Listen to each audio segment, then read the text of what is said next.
And now it's Deborah Cobelt Live and the Little Italy Podcast. Hi, everybody. Thank you so much for joining us today on Deborah Cobelt Live and our Little Italy podcast.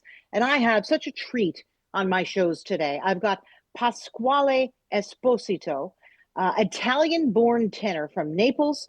He's released 14 albums. In fact, one of them is just recently released. And he has toured internationally, currently lives in the United States with his wife, and is a proud American. Been here for quite some time now. He will be performing alongside world-renowned Maestro Carlo Ponti, critically acclaimed for his absolutely innovative and creative style. I'm so honored to have you both here. And I also want to mention that you're both, gentlemen, you're passionate about your nonprofits, LA Virtuosi Orchestra, and the Notable Music and Arts. We're going to talk about that as well during our interview. But this month, on December 10th, you're going to be performing at the Broad Stage. And I'd like to pick it up there and talk about the performance and what we're going to be seeing there. Shall I start? You can. I can start. Because I'm the maestro, I can start. Of course. And I have to say, I love the Christmas decorations behind you. Absolutely stunning. Thank you. Intentional. It was all done especially for you. I know. Absolutely. Thank you. Yes. Oh, thank you. And I'm really honored to have you both here. You know, I'm a big fan of both of your work, and very much looking forward to the 10th. But please, Maestro, let's talk about December 10th. So as you said, I've collaborated with Pasquale on several occasions now, and it's a pleasure to share the stage with him. Such a wonderful artist that really transports his audiences. And we gave a performance at the Broad Stage last year. It's been a year already, honoring my mother, Sophia Loren's legacy and life. We featured works about pertaining to her career, to her life as well. Beautiful orchestral renditions of Neapolitan classics and some other repertoire pieces. And this year we're returning to the Broad Stage with a great holiday-themed concert featuring beautiful American and Italian orchestral masterworks that have to do with the holidays, which celebrate Italian and American holiday traditions. So it's going to be an amazing family concert, and we're really looking forward to sharing it with the LA audiences. Let me just say before you go, Pasquale, I was at that concert. In fact, I sat right below where your mom was. She was up in a little balcony, and I'm like, I'm doing this. I thought, oh my gosh, it was such a family event. You mentioned the word family. Your concerts really are that way. I feel like I'm really part of the family, the musical family there. So I appreciate that so much. And you brought so much of that, Pasquale, to that performance. I felt like I knew you. I was dancing with you. It was wonderful. Just wonderful. So thank you for that. Please tell me about your part in all this. Thank you. That's the main goal of being on stage, and being on stage with Carlo is just amazing. I think we share the same heritage. He has this beautiful Italian mama. Me too. My mother is a little less famous than his mother, but yeah. But sharing this wonderful heritage, I think, helps us to be very warm with our audience. And that's what you felt. You felt this is not the usual concert where you see that distance between the performers and the audience. No, we get together in celebrating something together. That night we were celebrating the birthday of a legendary person. But for Christmas, we're celebrating also the birth of another legendary person, that is Jesus. So it's so spectacular to be able to get together around this event. And in Italy, that's why in Italian Christmas, because we put Jesus and the fact that Jesus is born as a focus. So we're going to talk about my Christmas in Italy, his Christmas. So it's really sharing story about how beautiful this event is that puts the family together once a year, and you're gonna feel like part of our family. So that's the main intent of this show, is to go and feel Christmas before Christmas. You know, I love that you both have heritage from Naples. As you know, I do as well on both sides of my family. We're Neapolitan. We come from just the outskirts, small little village in Naples. I think I told you before we started rolling, I've spoken to my relatives over there. They're trying to assemble an entire group to go to a concert that I know that you're going to also be doing in February. We'll talk about that a little later. There's something about that region, something about the people there. And you would know this, Carlo, as well, because your mom is from there. Does she talk about, and I'm sure she does, her early years growing up in Naples? Well, as I say very frequently in interviews when I speak about my mother, she is a woman that comes from the people.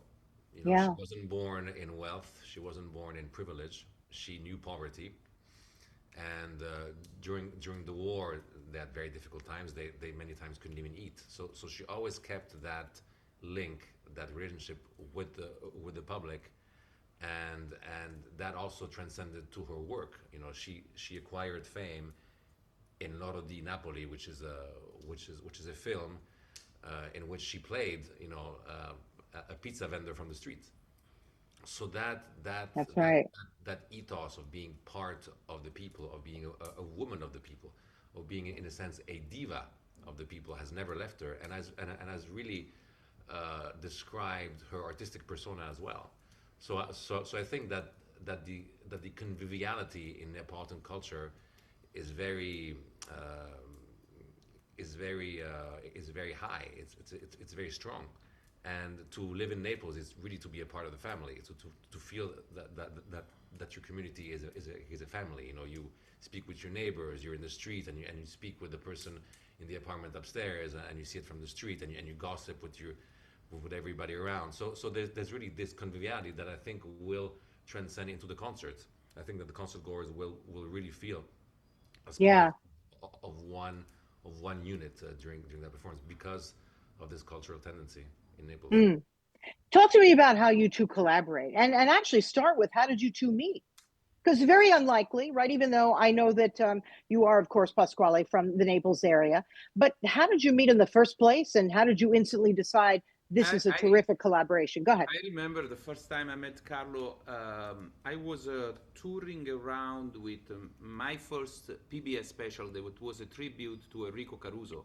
I was lucky enough to be born in the same neighborhood of Enrico Caruso, that is Piazza degli Ottogalli in downtown Naples. So I was inspired to do this PBS special, and I was touring around United States. We did almost every major town around, and I remember being in Los Angeles and at the Broad Stage, and I had the honor to know that Maestro Carlo Ponti was in the audience, and it was the day after that. I still have the picture. We met in an hotel while I was traveling. We're talking about probably 15, 20 years ago. Then I kept in Oh, touch with him because I got offered to do La Ciociara in San Francisco with San Francisco Opera. That was an opera dedicated to a movie that his mother won the Oscar, and I was communicating still with him back and forth, and we were looking for the right time to collaborate, and the star aligns, and we start to talk more and more, and I admire his work. He is not a regular musician. no. Musicians are musicians. They try to put you in a box and say, Mm. okay, he needs to do like classical music, and he's there, and he doesn't move from there. What he has the capability of us is to mutate. You will see him adjusting incredibly well to a repertoire of pop, Christmas music, American standard. And last week he was in Georgia doing an amazing classical piece. So that is a brain that should be cloned, because usually these conductors, they stay in a box, and they do that in a perfect way. He adjusts to the repertoire, he adjusts to the modernity of the repertoire, to the classical of the repertoire, but his intent is always to give justice to the music, to what the composition is about. And that's what I love about him. So it was always a dream to collaborate, and we found the right occasion, and we became very close friends outside of that. You mentioned the way Carlo works. It's about the passion of the work. The first time I met Carlo, I reached out to you, Carlo, and I said, I'd love to do an interview. I remember picking up the phone, and there you were. And I thought, oh my gosh, it's about the work. It's about the passion. And I think people can feel that it's really, that's where it comes from. It's deep inside, and that's what I love about attending your concerts, Carlo. Um, how do you go about, if I'm using the right word, composing for an evening like this? Because it's, there's different ways to approach it, but you leave the concert feeling sort of very spiritual in a way. It's almost like a spiritual um, evening or Absolutely. spiritual event. Talk to me Well, about that. a lot of preparation goes into the performances.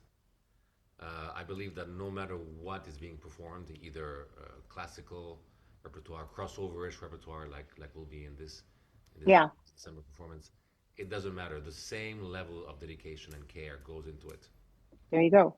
and so I think that's what the audience feels is Yeah. this tremendous amount of preparation beforehand that went into the concert, which I have the luck of actually being able to do. Uh, and I think that's I think that the audience feels the dedication Yeah. the that went to the concert before, uh, Mm, and the care as well. You have yeah. to care, and if you care, then the audience cares. Yeah. And Pasquale also mentioned that you were in Georgia doing a concert. I'd like to congratulate you. I believe your wife is from Georgia. So congratulations are in order for you as well. I mean, you've had a lot going on this past year. I'll say that. All good things, Carlo. All good things. Talk to me, Pasquale, a little bit about you as a kid, because I know that you were a great fan of Caruso back then. I will tell you, so was my father. And may I say, as he was leaving this earth, that's what was playing for Wow. him as we were together holding his hand, was Caruso. He loved his music. He would sing it. I think he wanted to be an opera singer, but that didn't work out for him because, he just didn't have the opportunity. But he also, it was playing in my house as a kid. So when I read that about you, I was very excited to hear about that. So if you could just briefly walk us through your whole journey into who becoming who you are today. Well, I was 7 years old when the funny story is that I broke a gramophone that my father, we used to listen classical music and Neapolitan music to this gramophone. I broke the gramophone and my father says, "See, since you broke the head of this gramophone, now you're gonna sing for us tonight." That's right. And that was my punishment at 7 years old. So he put me on a chair because I was not that tall, and I started to sing. And I was singing O Sole Mio, a famous Neapolitan song. And I saw in his face that I was doing something either right or very wrong. I think I was doing something right. He took me, it was Saturday night that night, and on the Sunday morning I found myself in my first little choir. We're talking, I was 7 years old. So since that morning, Sunday morning, I went to the mass, and after mass, I got my first vocal lesson with this priest. I never stopped to study, and I never stopped to commit to the voice instrument. Happened to be that in that church, in that little neighborhood church, was the church where Enrico Caruso started to sing. Oh, So there was a tradition there of choir and bel canto and stuff like that. So I grew up and I was in that church in that choir for such a long time. So I hear about this Enrico Caruso all the time. Oh, we need to win this competition because we bring around this amazing name. And so the pressure was always there. I grew up with this pressure of perfection, of always compete for the best. And it was a great training that I got there. And I left Italy, I came into the United States, and I understand the really power of Enrico Caruso, an individual born from the street of Naples, able to become an international star, starting from zero, almost parallel to the story of Mrs. Lauren. People who have absolutely nothing, no training, but they have this amazing talent, and with that talent, they believing in themselves, they are able to do 21 consecutive seasons at the Metropolitan Opera. That's unheard. And I start to study him. I went back to Naples. I did an amazing research, and that was my first PBS special. Was seen by over 200 million peoples, and that was really opening the door for me to amazing collaboration, hundreds of shows, And I call always Enrico Caruso my mentor that I never met. Mm. I always felt that he was watching over me, this young boy from his neighborhood, and I start to sing all these amazing aria, Neapolitan song, and it's been an amazing journey. And I again, my mentor that I never met. Yeah. Carlo, I've asked you this in the past, but for some new audiences that are there, tell us what it was like growing up around such talent. What was it like when you were a kid? What inspired you? Did you always want to be a conductor, or was there something else that you thought about as a kid? And what inspired you the most, or who inspired you the most, other than, of course, your parents? I could only imagine. Well, to actually digress from what Pasquale just said, my parents were the mentors that I always met Wow. in a way, because I've always said that the cinematic professions, acting, directing, and also producing, are very much parallel to what I as a conductor do. I mean, I act in a way on stage. I have to emote. I have to communicate what the music entails. Happiness or sadness. So there's a certain degree of emotional connection of acting going on. There's You have to have an interpretive vision. You have to work with the musicians in the orchestra, just like a director works on the set with his DP, with his audio, with his actors. So there's that human connection, because my instrument are people. It's not an instrument. It's not something it's something that's concrete. It's a person. Much like a director works with a person on the set to achieve his or her vision. And the production aspect with LA Virtuosi, I actually look for the funds for the performance. So Yeah. really, you know, mm, I really take part in many of the aspects of the filming profession in my work. And so that being said, my parents have always been very supportive of my musical work. And when I practice, there's many times that my mother makes comments of a certain movement that I do, of a certain interpretive. When I practice on my own for concerts at home, she's there many times, seeing me practice. I actually get up and conduct without an orchestra. So Oh, she's yeah, and she's very she observes me, and the things that she says. Also, when my father was alive, their input pertaining to my work as I prepare has always been vitally important to me. So in that sense, they're really able to not only support me but to also tailor to what I do in my preparatory work. So I've had the luck, similarly to Pasquale, but not similarly in a way, to have mentors that have always been there with me because they have such a parallel profession as mine. yeah. I mean, your father, of course, the famed filmmaker Carlo Ponti, and your brother, your younger brother Eduardo, Director is Eduardo. is an accomplished filmmaker as well. I mean, my goodness, how beautiful! And your mother remains, as you say, very active in your life and in your professional life. And I just love how that continues full circle. The kind of family closeness that is there, that is absolutely beautiful. Pasquale, could you ever have imagined performing side by side with Carlo? I mean, let's face it, you were a kid. We all know who Sophia Loren is. And it's not that she is a famous person. It's not that. It's certainly not for me. It's the quality of the work. You feel the connection from her work or from your dad's work. That's what, to me, has always stayed with me with the work. It's the quality. Did you ever imagine, or was this something you envisioned in your head? Well, being from Naples, I think it's even a more admiration for Yeah. such.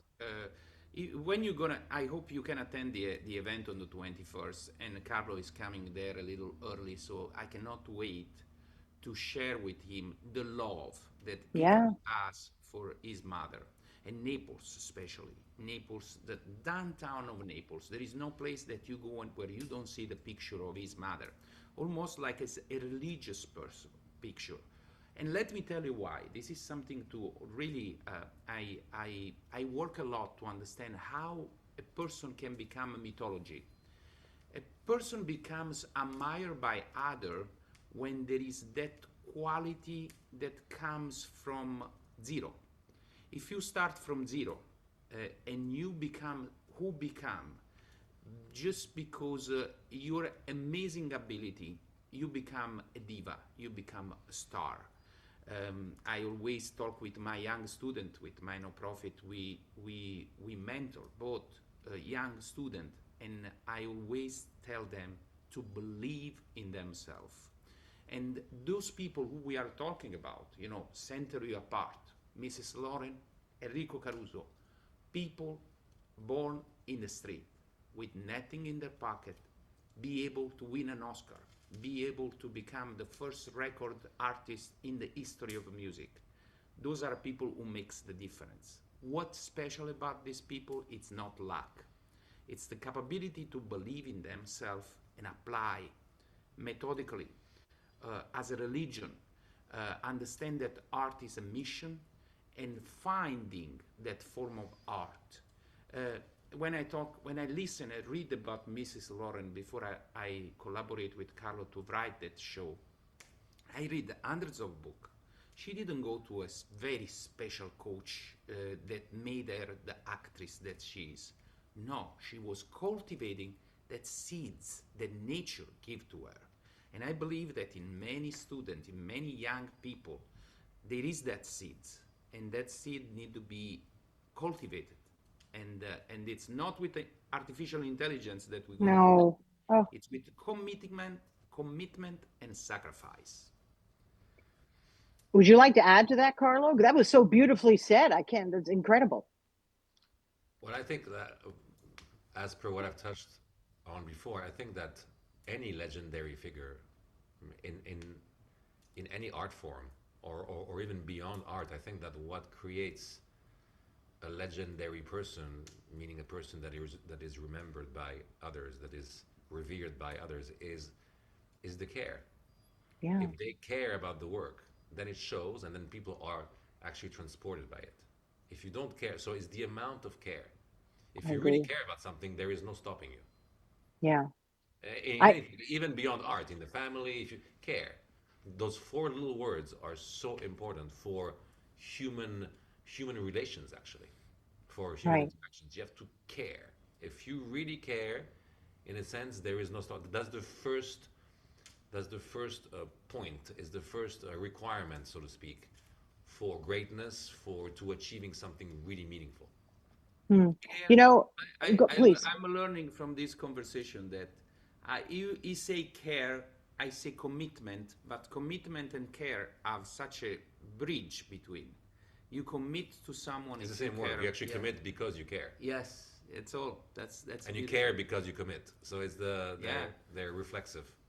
And let's remember, it doesn't come easy. You may care, you may be born with incredible talent, but then comes the work. And the work is this is and the practice, as we all know, it doesn't that's the stuff that nobody really sees, right? The hard work behind the film, the hard work behind the music, the Behind hard the work. scene. And say it again. Behind the scene. That's Behind the scene, it yeah. all kind of works together. I love that you spoke about that, and you also brought up I hardly even want to bring it up because my stomach turns a little bit. There's no doubt that's where so much of the world may be going. I say may, um, but it could never ever replicate what the human soul can produce, right? It just can't. I believe it cannot, but it can help to inspire. I'm Okay. not absolutely cold towards it. I look at it with an eye open, understanding that that's the direction we're going in any sector in life. It can be for my wife that is a lawyer, and for a conductor, an arranger, a producer like me. But many time I think we can get inspired to facilitate the initial job, but then we need the human being. I think it's a good starting point, can be a good starting point that we cut a lot of time, but I believe then you need a human being. When I heard, makes me sick like you, when I heard, okay, now we're taking the position of that person. No, that cannot happen.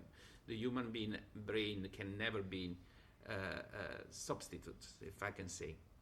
Do you see it, Carlo, coming into your world in music? And if so, how?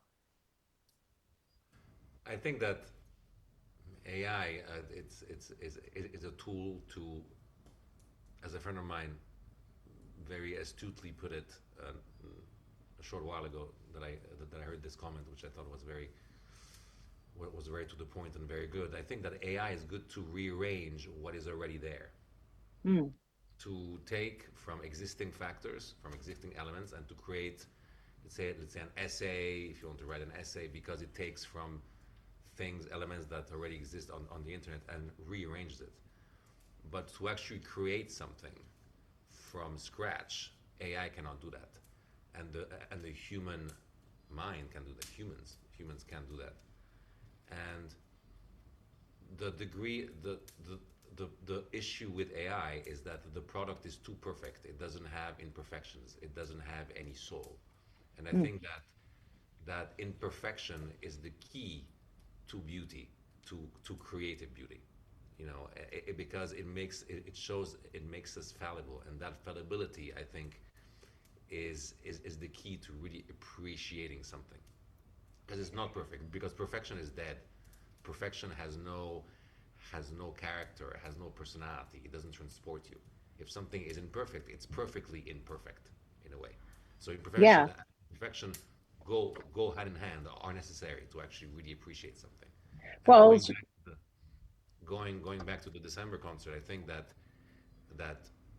this love and this humanity and this care will be really transportive to the audience in the December concert, because we will celebrate Christmas, the holiday season, not only Italian but also American holiday traditions. So I think that the love, the care, and the preparation and the subject matter will be wonderful for the audience, and they really will feel in concert, because the word concert comes from the Italian concertare, to be together. So they yeah. will be really more than ever feel in concert, and feel a sense of togetherness at that performance on December 10th on the Broad Stage. Talk to me a little bit about Christmas. How do you celebrate Christmas, each of you? And, is it a special time for the whole family? The answer obviously is yes. But is there any special tradition that you could share with us that you each do? Well, let me first start about that. It's a good point. Pasquale here is so vehement about decorations, and if there's a person, if there's a definition for the Christmas spirit, Pasquale has it. He's the person with the most Christmas. Every year he has in storage thousands of Christmas decorations, which he unleashes in the house every year, and it's fantastic. It's just really a sight to actually see. So I'm standing next to the person which probably has the most Christmas spirit of all in the world. Okay, let's hear about it. No, it's true. I believe a lot in Christmas, and has been a joy to share Christmas since my last PBS special was 2020, when we present In the Spirit of Christmas. um, and I really get involved in this composition. Now you should know that when I moved here into the United States, I was doing the most crazy job to support myself. And one of the job was being at the Macy's Stanford Shopping Center when I was studying at Foothill Oh, College. And I remember it was at the end of October that you start to hear these Christmas carols. And believe me, when you hear these Christmas carols for 8 hours shift, I hate it. Really, I couldn't stand it. Then I I love found it. myself. I always say that. Be careful to what you hate, because then you're gonna love it. And then I found myself doing a PBS special where I'm studying this amazing composer of the past century, about these American holiday books of music that is unbelievable. And so it's a joy. Carlo, feel Christmas. I grew up with this amazing tradition. I'm going to be in tour for touching all California city. I'm going to be in Sonoma. I'm going to be in San Jose, of course. We're going to be in Carmel by the Bay, Los Angeles, and a few other cities around California, where I Mm. just released another Christmas album. That is this one. It is called My Christmas by the Bay, because I spend Christmas always in the Bay, and that is the Bay of Naples or the Bay of San Francisco. So in this Christmas show that you see, you will see the mix of these two amazing cultures, the Bay of Naples and the Bay of San Francisco. I'm leaving after this tour on the 23rd, believe or not, to be in Italy with the family on the 24th. And has been a tradition to go back home with my kids and visit my father, who's still alive, the same age of Mrs. Lauren. He is 91 now. And with my 4 sisters, and we celebrated Christmas all together like we used to be when we grew up. Absolutely beautiful. I have just a couple of questions before I let you go. I want to talk about your nonprofit work. Please, Carlo, let's start with you with Los Angeles Virtuosi Orchestra. Would you tell our audience about that? It's the only orchestra that I know of in the world which supports music education, which was founded to actually do that. And we support music education in 2 ways. We allocate the net profits of our concerts towards the music education programs to develop and grow the music education programs of selected schools that we partner with, selected public schools that we partner with. And we also, the second way in which we support the study of music is that we integrate within the activities of the orchestra. We feature young soloists and young instrumental groups that play with our professional players to give them exposure and to really push their performance level at the maximum by playing with a professional musical ensemble. So that's the 2 ways in which we support music education. And we're in our 10th season. With our activities, we've supported countless young emerging artists and emerging music groups, and we've been able to grow many of our partner musical programs to really great effect in performance. So I'm very proud of that. It's absolutely exceptional. Some of the young musicians are sort of take your breath away. It's absolutely spectacular, and so many public schools don't have any. Say it again. Need that kind of help because they're very underfunded when it comes to the arts and to music. So we fill in that gap. Yeah, and some of them don't even have a music program any longer, which to me is, I mean, music just helps us grow and learn in other subjects. It's very critical. So thank you for doing this for the young people. And Pasquale, please talk about your nonprofit that you have, which is also quite interesting, please. Yeah, Notable Music and Art Organization was born about 12 years ago. It's a non-profit organization that is based on really inspire young generation, inspire the world, because it is through that non-profit organization that we were able to do 4 educational program on PBS with PBS special. But through Notable Music and Art, I put myself in the front line like Carlo. I teach 2 days a week full time to privileged children. You will see an example, and I invite you to enjoy what we're gonna do. Both LAV and NMO are going to support a young student from Notable Music and Art Organization. She's going to come down in Los Angeles to do performance with me on December 10. Her name is Victoria Tui V. She's Vietnamese. She came to my studio when she was 11 years old, and now she is 22 years old. She's a singer that she's blooming. She's still taking lessons from me. And she's going to be part of our show. So it's an example for LAV and NMO how to give a young blooming student an opportunity to perform with a great orchestra, a great conductor. So the educational great singer. The educational program goes on. You know, it's our mission. You know, to give and to give the opportunity to do that. So absolutely, it's a joy to give an example to the audience. Look, already you're getting calls for the performance. People are wanting to know where can they get their tickets. They're so excited. They're calling you right now live on our show. So that's terrific. They can go, of course, on my website. That is pasqualeesposito.com, but same thing, lav.com. The link is available out there. We still have ticket available. This is the last what we call the last push, but we know that the house is going to be incredibly full. It will. Are there going to be any sing-alongs? I love sing-alongs. I don't know. You guys make it so fun. You know, Silver bells, it's Christmas Day. Again, it's getting phone calls. I'm telling you, this is what happens. We go on live. You asked me before we went, what if something happens? Now you're getting phone calls about this. So we'll sell it out before the show is over. Can you give us a little preview, and then we'll let you go?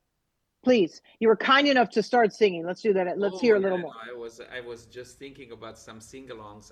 I'm still writing the show. I was just telling Carlo, but tonight and tomorrow I'm gonna give you the order because there is gonna be an involvement of the audience for certain songs and this excited moment. But there is gonna be different language we're gonna perform. We're gonna sing Only Night in the original language that is French, so it's Minuit Chrétien. Oh, Then we're gonna sing, of course, Spanish like Feliz Navidad, Italian, because we are from there. From this CD, we're gonna sing an amazing composition that, believe it or not, I really love it. And Carlo just was telling me that studying it, he loves it. It's a Dolce Sentire. It was a song written by San Francis in oh my God, in 2222. Uh, San Francis' story is very interesting. He was a gentleman that created the first nativity set, oh, and in this wonderful song, you hear the beauty of the universe. It's called Dolce Sentire, sweet to feel, and it talks about how beautiful is the universe. It's a song that I cannot wait to perform with LAV, and I know it's gonna sound spectacular. It's going to be I great. And I abs. think what will add to the performance is the fact that we'll have an orchestra on stage, a live orchestra. So all these arrangements have been rearranged for band, Pasquale's band, and coupled with the orchestra. So I think that will add another dimension to the performance. It will really expand its bandwidth, and so we really can't wait to perform it for you. So tickets at pasqualeesposito.com or at lavirtuosi.org. Maybe you can put them on the screen. These Happy things. to. Happy to. And we'll put it in the notes underneath as well, so people know where to go. I appreciate that you reached out and said that so much. So, Pasquale Esposito, Esposito. thank you. See, and Got it Carlo right now. Ponti, exactly, Carlo Ponti. Thank you so much for joining us. If there's anything you want to add, let me know. Otherwise, I think that we really covered it. You really gave people a taste of who you are, the history, and everything else. I appreciate it. Please, December 10th. I look forward to seeing you all there. It's really a I fun wanna time. I Thank wanna you. add something, and I wanna congratulate you on. I have the joy of watching this amazing show that you do, and Thank you. the art of interviewing. You let people talk. You know how to prepare, and I want to say that it's very difficult to find a good interviewer, and you are amazing. Oh, my I second gosh. that. Thank you so much. I I love you second that. both. You really We just, love you too. no, I mean that. You touched my heart because I do this for the passion of it. I never ever got into this field for any other reason. I wanted to tell other people's stories. So thank you for recognizing that. That really means a lot from two of the greatest that I know. And So I love you both. if you come to Naples for February the 21st, you're gonna try the most beautiful pizza. We're gonna bring you there. I appreciate that. I'm trying to make it happen, and I think I will. I go back often enough to see family, and I told them about this, and they said you've got to come.